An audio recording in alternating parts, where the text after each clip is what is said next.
Atong basahon nagbalik ang patukuranan sa atong mensahe nining kabuntagon. Na makita sa Isaiah 9:6, John 1:1 ug John 8:58. O akong basahon sa New King James nga version.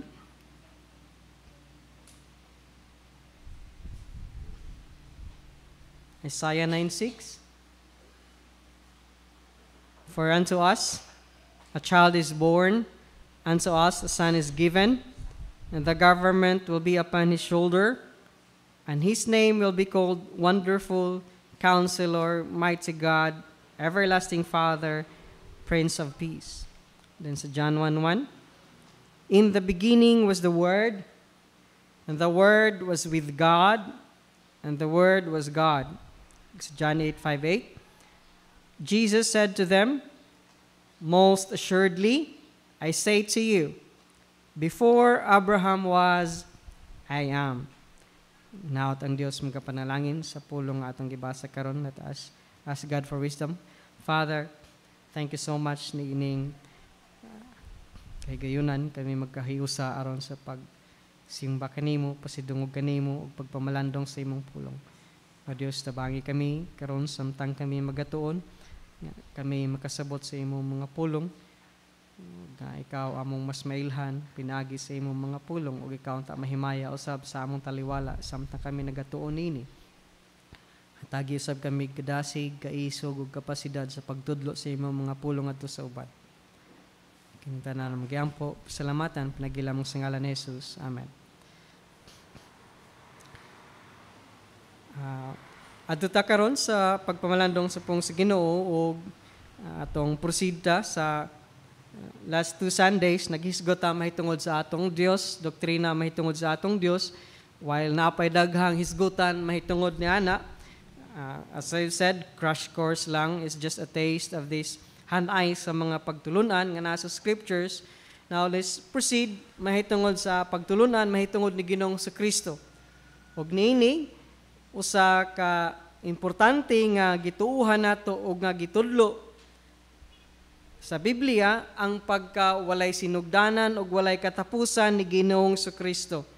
Now, we're not teaching the eternality of Christ tungod kay mo na'y pagtulunan sa evangelical, kundi tungod kay mauman ka na'y gitudlo sa pulong sa Ginoo. O ang pagtulunan mahitungod sa pagkawalay sinugdan o walay katapusan ni Ginoong Kristo, importante sa kaluwasan sa tao ang pagtuon niya ng pagtalununa. Kay kung si Kristo dili eternal, kung dili siya walay sinugdan ug walay katapusan, therefore He is not God. Kay klaro man kayo sa scriptures, Dios lang ang eternal. Even ang creation dili eternal. Mo nang ang Big Bang Theory is theory lang, dili tinuod, dili biblical. Tungod kay sa Big Bang Theory, existing naman ang non-existing matter. Bot pasabot, eternal ang matter. Mahimong Diyos ang matter. Only God is eternal. O gitudlo pod sa scripture, dili lang tungod kay mao na atong pagtulunan, kundi tungod kay mao na atong makatunan sa pulong sa Ginoo, nga si Kristo walay sinugdanan, walay katapusan. Mao nay but pasabot niya ng eternality of Christ. Walay sinugdanan ug walay katapusan. Dili lang but pasabot, dili mamatay ug walay katapusan. Walay sinugdanan ug walay katapusan.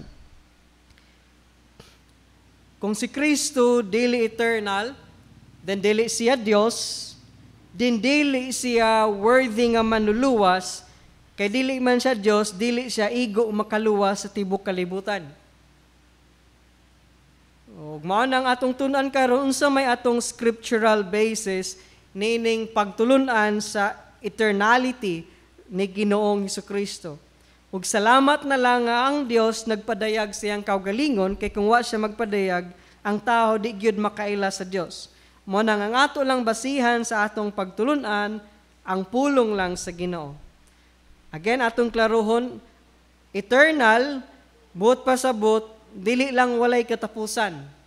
apil na niya na ang walay pagkasinugdanan. Buot pasabot, dili hinimo, wala pa magsugod ang tanang butang, diha na siya. Walay sinugdanan, walay katapusan. Mao na buot pasabot, eternal. No beginning, no ending. O while naay daghang mga verses sa Bible nga naghisgot sa pagka-eternal ni Ginoong Kristo, tulo lang kanilang tulo ka verses ang atong gamiton og tun-an karon. O gunahon nato ang Isaiah 9:6 nga diin common kaayo natong hisgutan panahon sa Pasko. O it's very clear, accepted sa tanan nga ang Isaiah 9:6 nag-refer sa Messiah, nag-refer sa manluluwas, ug nga nag-refer ni Ginoong Kristo. Again, Isaiah 9:6, English sa babaw, Cebuano sa ubos. Naghisgot sa usa ka bata nga mataw, ug mao ni ang iyang description, his name. Ug part sa iyang name na will focus only sa pagka-eternal ni Christ. You see, this verse, naghisgot, nag-refer ni Kristo. Ug kaning name, nag-describe nini nga tao, nga mao si Kristo, nini nga being, nga mao si Kristo. Ug focus lang ta sa iyang pagka-eternal, ug kaning iyang pagka-eternal, diri nato makuha nining everlasting Father. Now, that is not a correct translation based sa Greek, Hebrew ang Old Testament. The correct translation is not a proper translation, everlasting. Sadly, mo na gigamit sa King James o sa the rest of the translation. Ang mahitabo man gud niya na everlasting Father, kung kana nga pagka-translate ang gamiton, mahug nga si Kristo maupod ang amahan. Ug mao ni gibasihan sa oneness theology, sa Unitarian, nga si Kristo maupod ang amahan maupod si Kristo. In Hebrew, avi ad. O this should be properly translated as Father of eternity. Amahan sa tanang walay katapusan. He's the source, He's the creator, He's the sustainer of all things eternal. Morning bot pasabot ni ana, avi ad. The ad mo nang naay duha ka words sa Hebrew nga meaning eternal or walay katapusan. Olam, nakamit na tayo na before, olam, el olam, eternal God, and this word ad, Father of eternity. This means that He is the source or Father of all that belongs to eternity. You see, si Christ, ang bata nga mataw, naa sa iyang shoulder o niya, ibutang, ihatag o niya ang government. You see, He will rule for eternity. Kinsa man ang King of Kings and Lord of Lords, nga mukanaog o niya, second coming, si Christ. O ihatag sa Dios ngadto sa iyaha ang pag-rule nining tabok kalibutan. Father of eternity, the Prince of Peace, si Christ. That's His name, that's His description. Tanan nga na-bring into existence, tanan nga nahimugso, way back para sa time past, si Kristo ang source, si Kristo ang author, si Christ, si Jesus, part sa pag-work sa creation. He was there. Manang part niya ng Father of eternity. What will happen in future eternity will be from Him and under Him. Manang meaning niya ng Father of eternity. Tungod kay siya man ang source or Father sa tanang events sa walay katapusan, maoning si Kristo usab walay katapusan. Siya man ang source, siya man ang author sa tanang mga butang nga walay kinutuban, therefore siya pod walay kinutuban. Walay sinugdanan, walay kinutuban. Now, again, klaro kaayo nga kini nag-refer ni Christ o halos tanan nga mga scholars nag-refer niini sa Messiah nga mao si Jesus Christ niini nga verse. Ug morning na misinterpret sa uban everlasting Father. O kung kana manegate ang Trinity. Ang translation everlasting Father dili haom sa Hebrew nga syntax. O kining Father of eternity associated sa mighty God. You see, mighty God. That's El Gibor.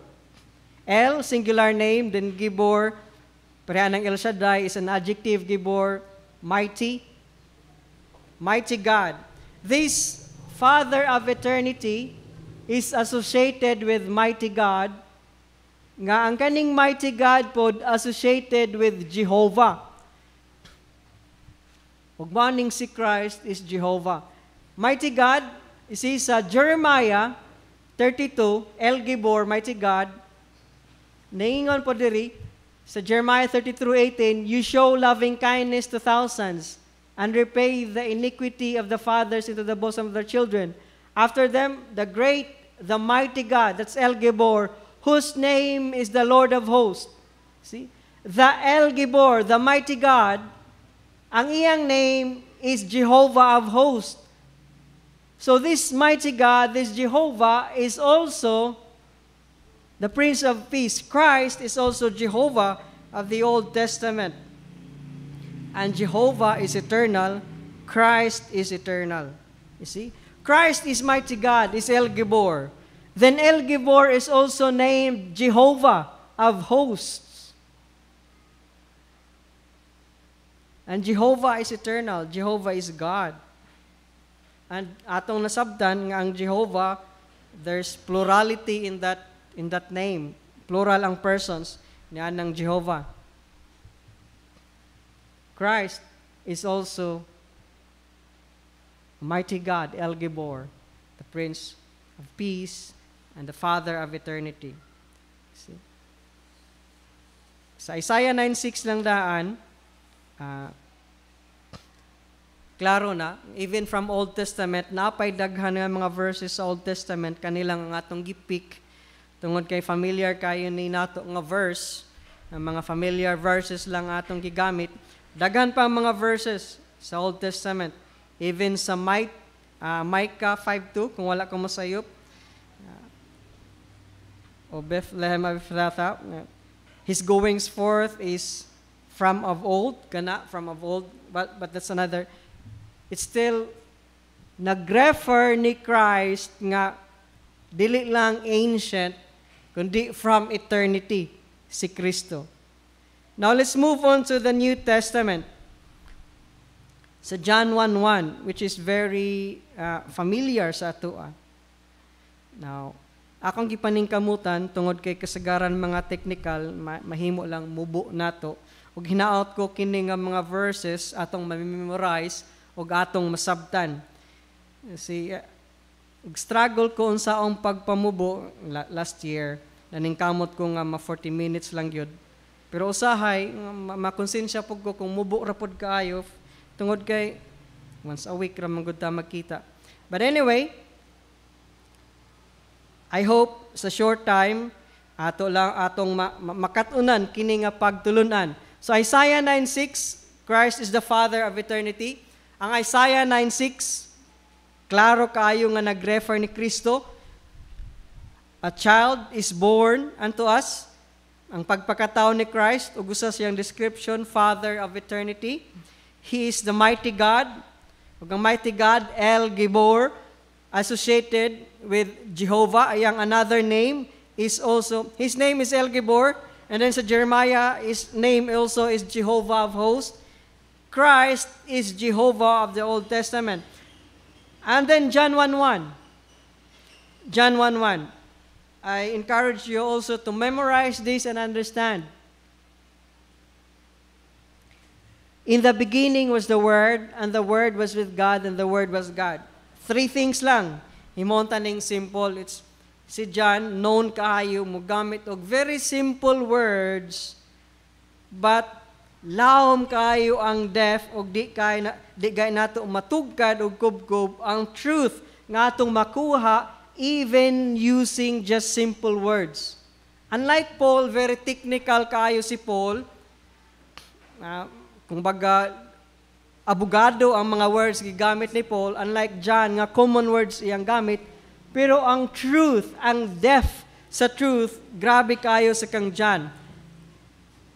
Dinhi nato tulo ka butang atong makatunan, nining John 1:1, to make it simple. O kining John 1:1, nagisgot mahitungod ni Ginoong sa Kristo.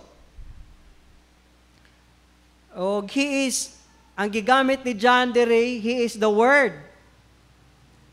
Logos sa Greek, logos. It will be another study nganong logos tungod kay ang Jew na ay lahi nga concept sa logos, pulong, word. Ang Greeks pod, kaning na mga Greek mythology, lahi pod ang ilang concept na ining logos.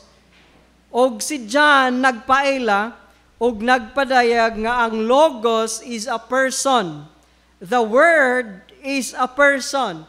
Ang Word, the logos, is not just an impersonal force. Tungod kay para sa mga Greeks, kaning logos, dili ni person, gahom lang ni, force ni, nga naka-create og mga dagkong naka-create sa creation. Munay partly concept sa Greek nga logos or word. But here si John, gipaklaro niya og yang gitudlo, ang tinuod nga logos is a person. And this logos, this word, is Christ. Sa sunod nini nga mga verses, and the Word became flesh. You see? Ang pulong nahimo, natawag, nahimong unod, nga nag-refer ni Ginoong sa Kristo. So now let's focus sa John 1:1. Ang word nini nga gi-refer si Jesus Christ. In the beginning was the Word. In the beginning.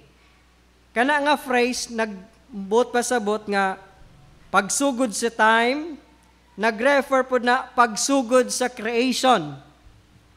Sa pagsugod sa creation, mao po'y pagsugod sa time, was the Word. Naa na ang Word. Past na ang Word. Was the Word. O kanang was, sa Greek, dili na simple past nga kaniadto lang, kundi imperfect ang tense niya, naabot pasabot, padayon nga nag-exist sa past. Even before beginning, padayon nga nag-exist ang Word. Morning first thing natong makatunan, nining John 1:1, that Christ is eternal. First, Christ is eternal. Nining nga phrase, in the beginning was the Word. See? In the beginning, pagsugod sa time, pagsugod sa creation, was. Ang was din ha, imperfect tense, nag-exist na siya continuously before pa sa beginning. See? Wala pa magsugod ang creation, wala pa'y time, padayon na siyang nag-exist. Naa na ang Diyos daan, wala pa'y beginning sa creation, wala pa'y beginning sa time. Maunang Christ is eternal. Ang Word eternal, the Word that became flesh, nga nag-refer ni Christ, is eternal. Ang kining tense sa verb, nag-assert yun, nga before pa nagsugod ang time, before pa ang creation sa universe, naa na ang logos, naa na ang Word, naa na ang pulong, nag-exist na siyang daan, wala pa ang creation. In other words, what's John simply saying is that when the beginning began, the Word already was. When the heavens and earth were created, the Word already existed. Ang pulong, si Jesus Christ, nag-exist na. From all eternity, the Word was already there. Thus, the Word, and therefore Christ is eternal. It's not just simple past, ang was din ha. Then, let's just study this John 1:1. Another thing, nga itong makatunan ining John 1:1, nga ang Word is distinct. Lahi nga person from God the Father. Nini nga phrase, and the Word was with God. The Word was already there before time began, before creation began. And now this Word, even before time and creation began, was with God. You see? Lahi pod siya, kay kauban man siya sa Dios, lahi siya nga person. Dili siya mao ang amahan. Lahi si Jesus Christ, lahi ang amahan. Tungod kay, no, sa Greek, the Word was with the God. Kung naay article, nag-identify na nga kana siya, mao na siya, lahi ni siya, the Word, lahi nga person, the God, lahi pod nga person. Distinct.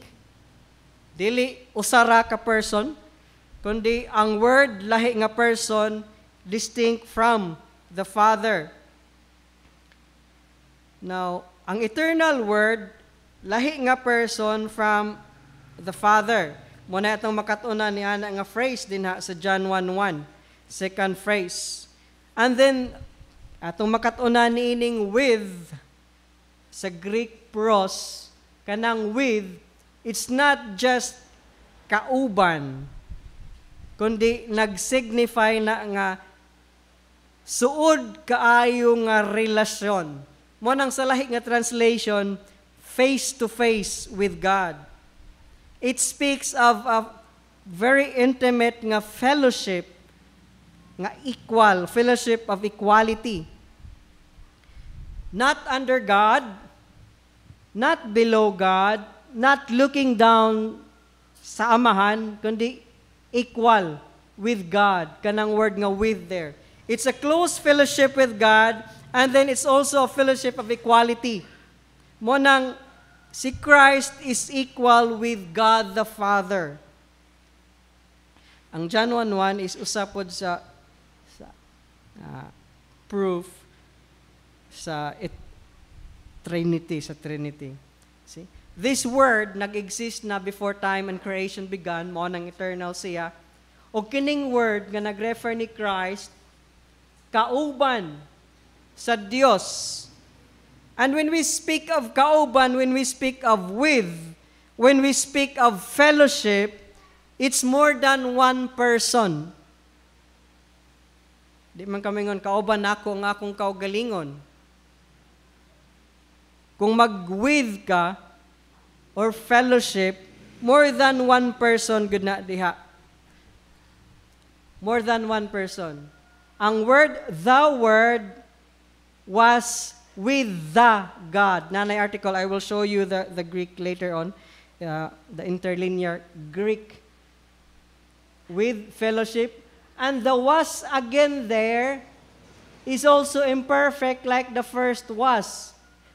Their fellowship padayon before pa sa past.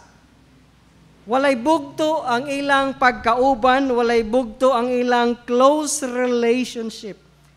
Even before the beginning of time and creation. Because was with, kanang was with God.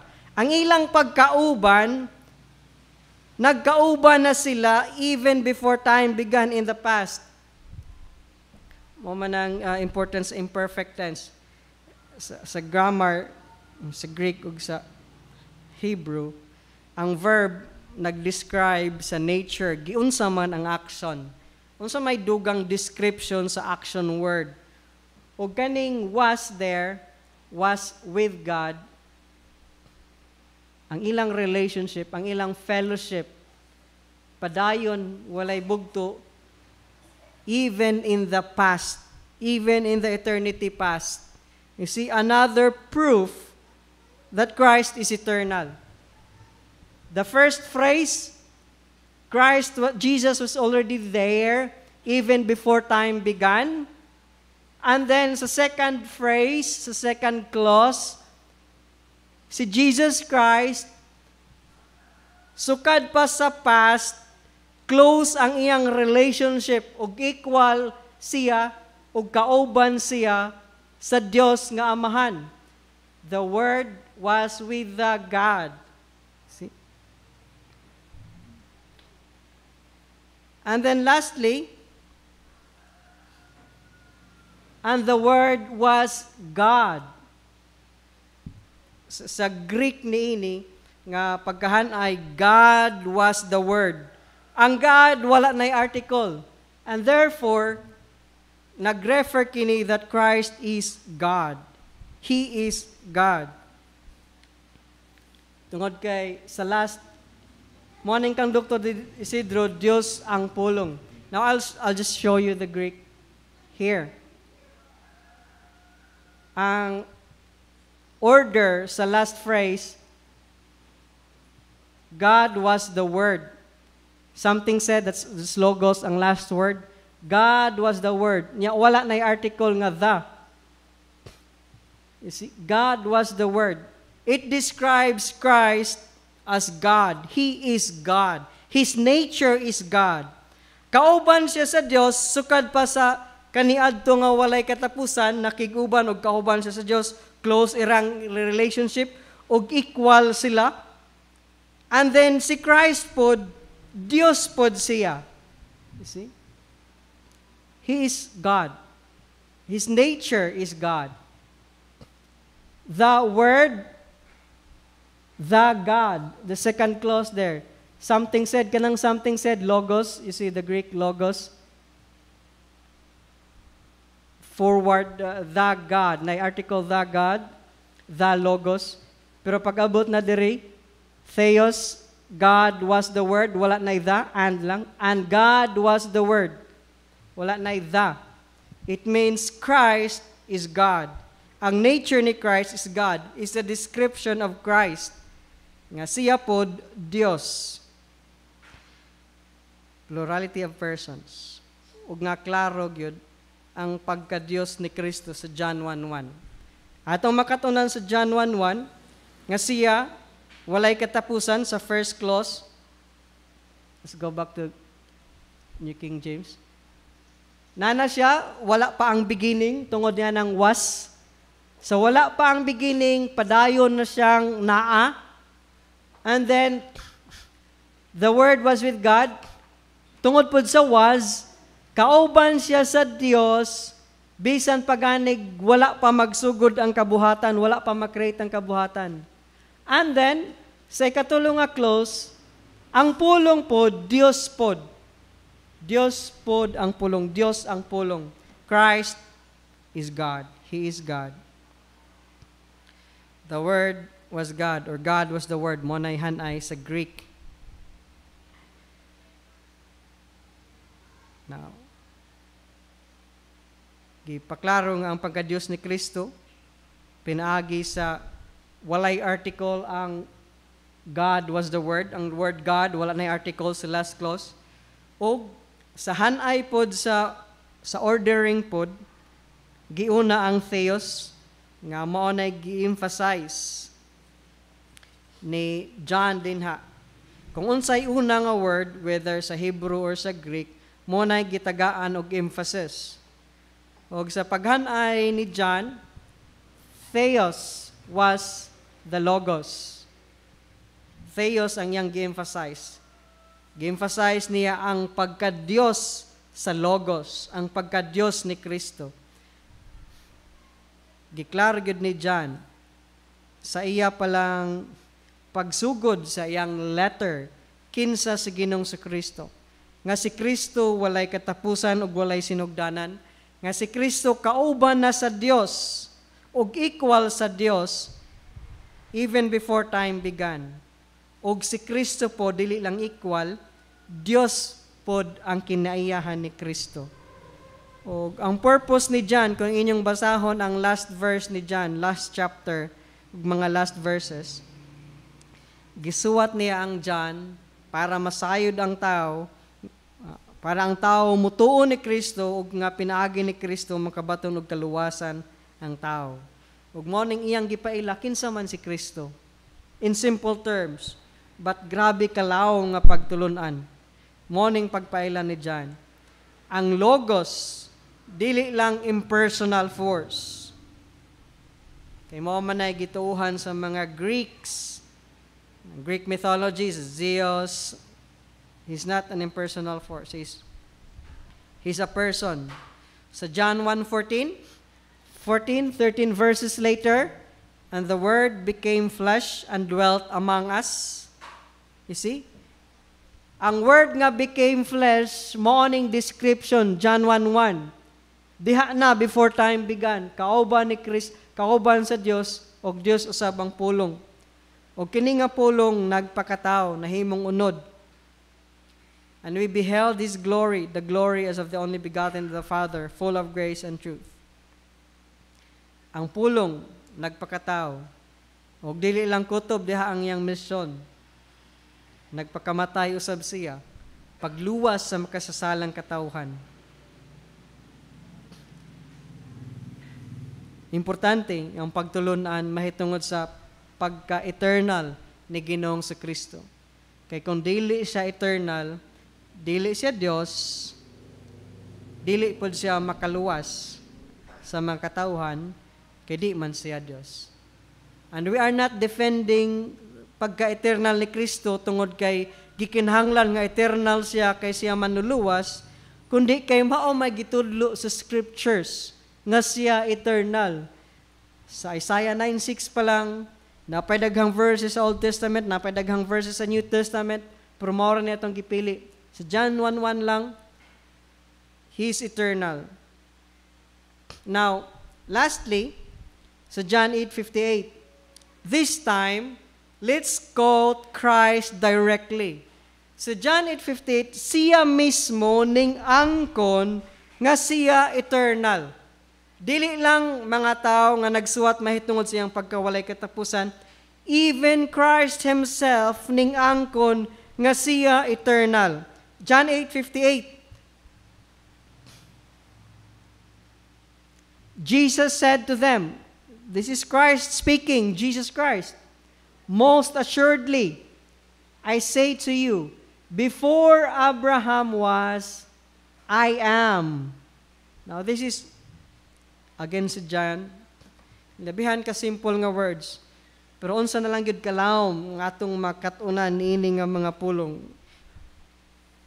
Kini nga passage nag-emphasize sa pagkaimportante sa ningon si Kristo, paminaw gid mo kaning word nga most assuredly, sa other translation truly truly. But pasabot gusto ni Kristo nga maminaw gid ang mga tao nga iyang gistoryahan. Truly truly or most assuredly. Makatawhan, please paminaw mo kay importante kay ni akong isulti kaninyo. Ug mao ni ang iyang claim. Before Abraham was, I am. Unsa may background ini? Before we understand this, unsa may background? Unsa may nahitabo nganong nakastorya man siya niini? Ang John 8, diha sa John 8, si Christ naghisgot, nagdiscuss ngadto sa mga Jewish kauban sa mga Jewish leaders mahitungod sa iyang pagka-Dios o mahitungod sa kamatayon. Mo nay parts ilang discussion sa chapter 8. Then sa verse 51, ningingon si Christ nga, if you will believe in me, dili unya ka you shall never see death. O tungod ni ana, haning accuse sila nga, usaba ka Samaritan or tao nga adunay demon sa verse 48. Tungod sa mga gipanghisgutan ni Christ, tungod nga ning angkon siya nga siya Dios, tungod nga ning angkon siya nga kung ikamo mutuon ako, di mo maka-experience og kamatayon, ningon ang mga Jew nga napossess naman tingali kag demon. Nya dinhi si Jesus ni-declare tungod niya na ni-declare nga sa verse 56 nga si Abraham nalipay sa dihang nakita niya ang day of the Lord. You can read that in John 8:56. That Abraham, ang father sa Jewish nation, rejoiced when they saw the day of the Lord.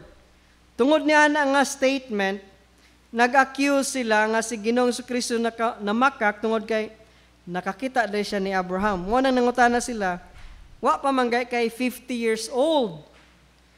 Pila naman ka hundreds of years si Abraham, or thousands of years. Niya, bot pasabot po diyan na nakita day kang Abraham. Ug nakakita day ka ni Abraham. Dugay namang patay si Abraham. Og morning ning reply si Jesus Christ. Before Abraham was, I am. Mo na nga context din ha. And it simply means, sa wala pa matao si Abraham, naa na si Ginoong Kristo. Ngunang sa verse 52, padayon sila nag-conclude nga napossessed matingalig demon si Jesus Christ. Now, sa may meaning nini? Was, before Abraham was. Before pa natao si Abraham. And this is Christ speaking. Sa wala pa matao si Abraham, naa na siya. I am na siya. I am. Nag-exist na siya. He's claiming nga He is eternal. Nag-claim siya nga nag-exist na siya bisag wa pa si Abraham matao. Now, dili katuo ang mga Hudiyo ni ana tungod kay wa pa may 40 gani si Ginoong Kristo nya pila na ka tuig si Abraham dugay na 1,000 ka tuig nga si Abraham namatay. Jesus Christ is claiming here nga siya ang Jehovah sa Old Testament. That He is God and that He is eternal. Mo na itong makuha nining pag-claim ni Christ. Before Abraham was, I am.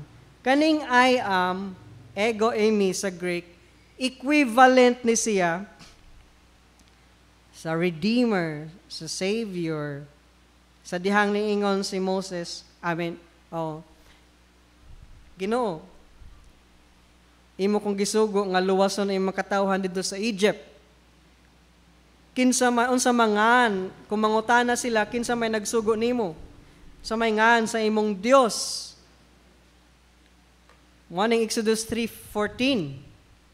Niingon si Christ, I am.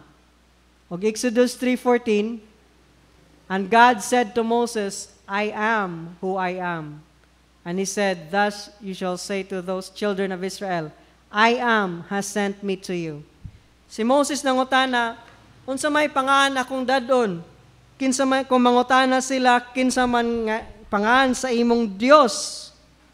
Ug ang Dios nagingon, ingna ang katawhan sa Israel, I am ang nagsugo kanimo. I am has sent me to you. Ako man, mao ang nagsugo kanako nganha kaninyo. Si I am. Morning equivalent. Now, Jehovah, ego eimi.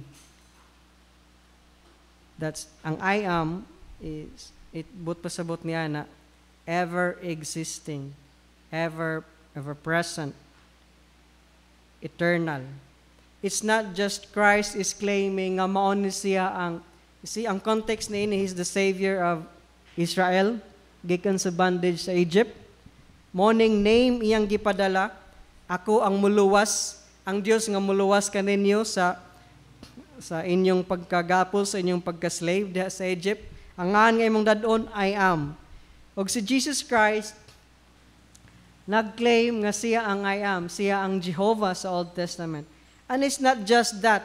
Ang word nga I am, it's first person singular.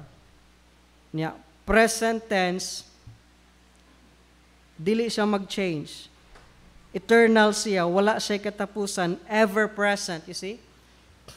Permi siyang present, permi siyang naa. Walay higayon nga wala siya. Mo nang sa Greek technical, to be.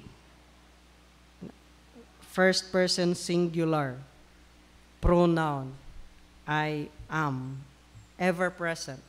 Naa permi, walay higayon nga wala siya. Mo nang pasabot niya na eternal siya. Kay wa may higayon nga wala siya. Mo nang I am. Ang third person singular, he is. Sa Old Testament, it's part na sa iyang name nga Jehovah, kanang he is. God, he is God. God, he is. Jeho, Yeho, Yahweh. Third person singular. Christ is claiming that he is the God, the Savior God, the eternal Savior God from the Old Testament. Siyang pag-ingon, I am. He's not just that he's eternal, he is also claiming that he is the Savior God from the Old Testament. Ego eimi, kanang I am, ever present. Tungod kay present tense man, continuous. Why higayon nga wa siya? Mo nang eternal. Mo nang eternal. Mo nang I am. Di lang kay I am God, kundi I am Greek, ever present, but pasabot eternal. Walay katapusan, dili maundang naapirme. Walay higayon nga wa siya. Mo nang eternal. O sa lain pa nga verse, kung ako masayop, Hebrews, ang related niya ng I am, lahi nga pagka-phrase sa writer sa Hebrews, Jesus Christ, the same yesterday, today, and forever. You see? It's not just John. Jesus Christ, the same yesterday, today, and forever. The same meaning ni anang he is ug I am. Sa verb, I am, again, walay katapusan. Naa permi, existing permi. Mo nang walay katapusan. Mo nang the same yesterday, walay change. Padayon nga nag-exist, the same yesterday, today, and forever. Remaining. O sa lain pa nga verse, does not change. He's not just eternal. Dili lang wala siya katapusan, walay sinugdanan. Pag ingon niya nga I am pod, you see, sawa pamataw si Abraham, naa na siya, but pasabot, wala gyud siya katapusan, walay sinugdanan. Wala gyud siya sinugdanan. Unya sa I am lang nga word, kanang two words, ego eimi. Kana lang nga two words, eternal. It speaks of eternality.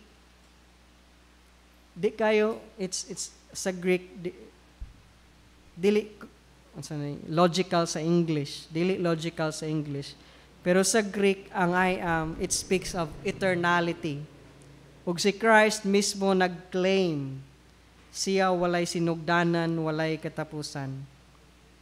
Now, sa context sa chapter 8, unsa may atong mahimong ma-apply niini sa iyang pag-ingon nga siya eternal. Unsa may mahimo natong mensahe nga siya eternal man para kanato. Just to close. Chapter 8, verse 23, ningon siya nga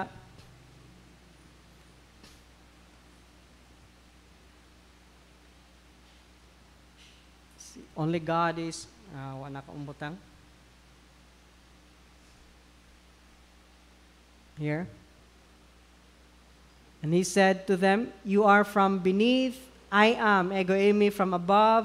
You are of this world, I am not of this world. Tungod kay siya, I am eternal, siya from above, then siya not of this world.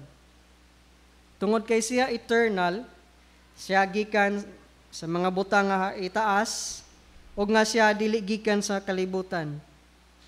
Ug tungod ni ana, Gikan man siya sa itaas,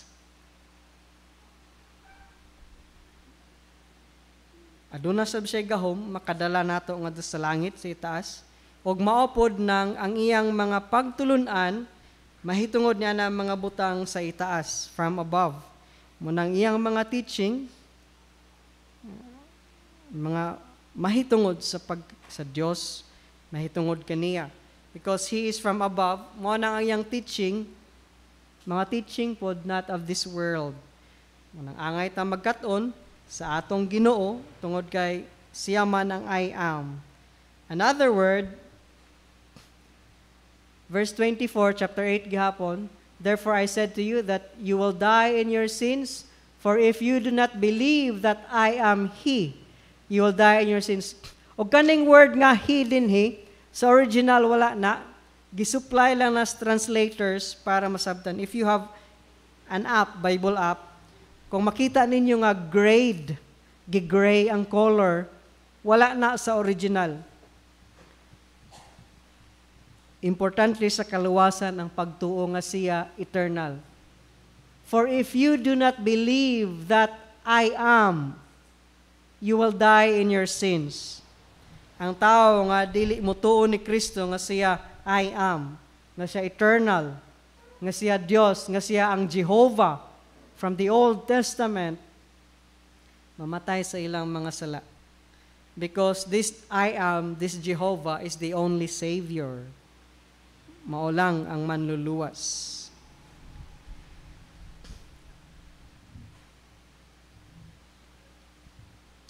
Lastly, verse 51, most assuredly I say to you, if anyone keeps my word, he shall never see death. You see? Ang keep sa iyang word will never see death. 28, then Jesus said to them, when you lift up the Son of Man, then you will know that I am. Ang hina po diha, wala sa original. Ang translator na lang sa Bible nagbutang niya na. Kung si Kristo ilansang na, ang kalibutan, ang mga katauhan, masayod, makahibalo, nga siya mao, that He is I am. And then this know here, dili lang head knowledge, kundi relational. Ang tao madugtong na sa Dios, ang tao maka-fellowship na sa Dios, makonect na sa Dios, kung si Kristo ilansang na. Ang know din ha, dili lang head knowledge. It's relational knowledge. It's intimate knowledge. Pinaagi sa pagpalansang ni Kristo, ang I am madugtong na sa tao. Ang Diyos madugtong na sa tao, pinaagi sa paglansang ni Kristo. You will know that I am. He's claiming, siya lang ang manluluwas. Kaya ang I am pod, maumong pod ang Jehovah from the Old Testament. O nga, di lang kay siya manluluwas, siya pod eternal. Iyang gideclare dinhi nga siya walay katapusan, ug nga siya Dios usab. Duha ka butang nga iyang declare sa pag-ingon yag I am. Now, sa Psalms 90 ato nang gilabyan, again, Dios lang ang eternal. Og tungod kay eternal man si Christ, therefore Dios siya. Let's go back to Psalm 90. See? Lord, you have been our dwelling place in all generations. Before the mountains were brought forth, or ever you had formed the earth and the world, even from everlasting to everlasting, you are God. From everlasting past to everlasting future, you are God. God lang ang everlasting. Dios lang ang eternal. Dios lang ang walay sinugdanan o walay katapusan. Og tungod kay si Christ ning claim nga siya I am, dili lang diri sa John 8:58, daghan pa sa New Testament, sa Old Testament, nga nag-speak nga siya eternal, therefore He is Christ. He is eternal, He is God. Moning importante nga padayon natong itudlo og i-defend ang eternality ni Ginoong sa Kristo. Kay kung dili siya eternal, dili siya Dios, og dili siya takos nga muluwas sa tibuok katawhan sa kalibutan. Dili siya qualified. Now, kinsa man si Ginoong sa Kristo para kanimo. Di nako mas stress enough ang importansya ug ang pag-make sure nga ikaw nag-claim ning believe niining Jesus nga nagpaila sa scriptures. Kay siya raman ang makaluwas sa tao. If you do believe in the true Jesus, then it should be expected sa imong kinabuhi nga will be different from those that do not share the belief. Kung ikaw nagtuo ni Ginoong sa Kristo, then makita gyud ang kalahian sa imong kinabuhi sa mga tao nga magtuo kaniya.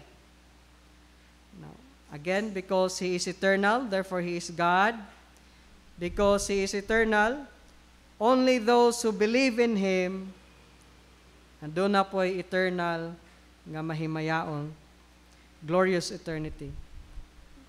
So, this eternal God wants to have a relationship with you. Mo nang ning kanaog siya nagpakatao ug nagpakamatay.